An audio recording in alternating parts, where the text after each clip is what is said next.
রাসূলুল্লাহ সাল্লাল্লাহু আলাইহি ওয়াসাল্লাম বলেন, কাম মিন সাইমিন লাইসা লাহু মিন সিয়ামিহি ইল্লা যামাউ ওয়া কাম মিন কাইমিন লাইসা লাহু মিন কিয়ামিহি ইল্লা সাহারু। ইবনে মাজাহ শরীফের 1690 নম্বর সহিহ হাদিস। রাসূলুল্লাহ সাল্লাল্লাহু আলাইহি ওয়াসাল্লাম বলেন, কাম মিন সাইমিন লাইসা লাহু মিন সিয়ামিহি ইল্লা যামাউ।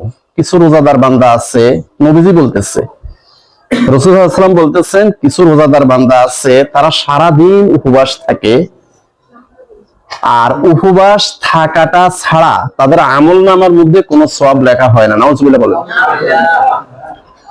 ওয়া কাম মিন কাইমিন লাইসা লাহু মিন কিয়ামিহি ইল্লা সাহারু।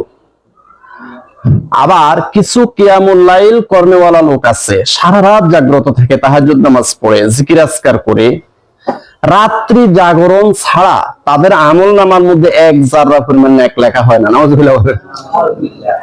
চিন্তা করেন, হাদিসটা ইবনে মাজাহ শরীফের 1690 নম্বর সহিহ হাদিস। তাহলে এখন এটার ব্যাখ্যা কি? কাম মিন সাইমিন লাইসা লাহু মিন সিয়ামিহি ইল্লা যামাউ। কিছু রোজাদার বান্দা আছে, রোজা রাখে কিন্তু মিথ্যা কথা ছাড়ে নাই। নাউজুবিল্লাহ কইলেন না তো?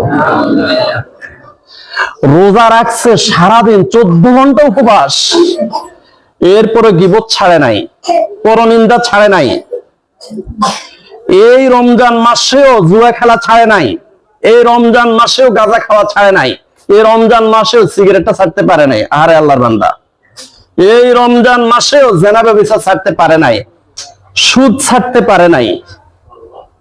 বড় বড় অফিসাররা আমি নিজে দেখছি যে তাড়াতাড়ি টাকাটা দেন, যোহরের নামাজে জামাতে যাব, আমি নিজে সাক্ষী।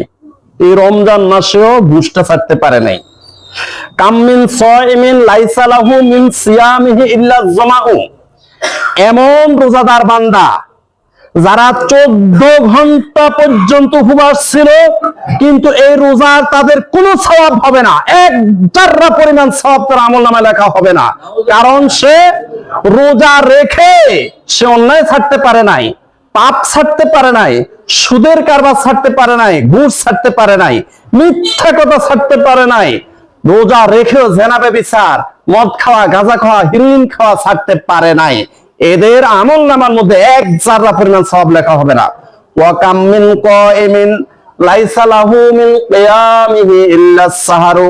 আর কিছু তাহাজ্জুদ গুজার বান্দা আছে, তাদের আমলনামার মধ্যে কোনো সওয়াব লেখা হবে না।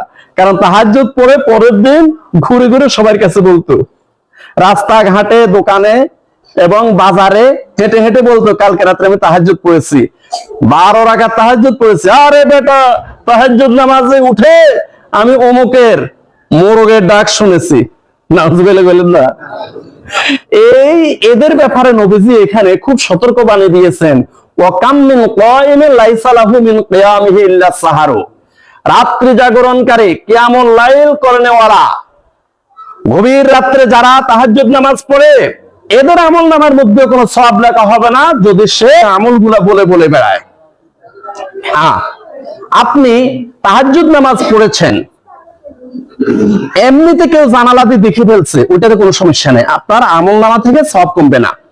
আপনি তাহাজ্জুদে উঠেছেন, ওযু করতে গেছেন, ওই পুকুরের মধ্যে কেউ হয়তো দেখে ফেলেছে আপনি তাহাজ্জুদে ওযু করতেছেন, এটাতে কোনো গুনাহ হবে না, এটাতে কোনো সওয়াব কমবে না। কিন্তু আপনি যদি উইলিংলি, নিজে ইচ্ছা করে যদি আপনি বলে বলে বেড়ান, আমি তাহাজ্জুদ পড়েছি, রাত্রে কোরআন তেলাওয়াত করেছি, এই করেছি, সেই করেছি, তাহলে সব শেষ। তো এই জন্য আসলে একই হাদিসের মধ্যে রাসূলুল্লাহ সাল্লাল্লাহু আলাইহি ওয়াসাল্লাম দুইটি সতর্ক বাণী দিয়েছেন। মাল্লাম ইয়াদা কওলা যুর ওয়াল আমালা বিহি ফালাইসা লিল্লাহি হাজাতুন ফি আইয়াদা তুআমাহু ওয়া শারাবাহু। বুখারী শরীফের 1903 নম্বর সহিহ হাদিস। রাসূলুল্লাহ সাল্লাল্লাহু আলাইহি ওয়াসাল্লাম বলেন, মাল্লাম ইয়াদা কওলা যুর ওয়াল আমালা বিহি।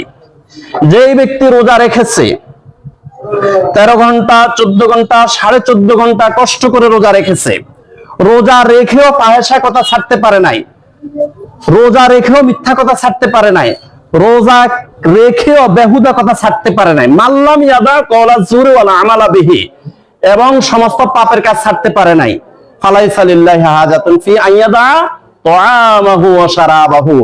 এই রোজা রেখে তার পানাহার থেকে বিরত থাকা আল্লাহর কাছে কিছুই আসে যায় না। মানে এক কথায় তার কোনো সওয়াব হবে না।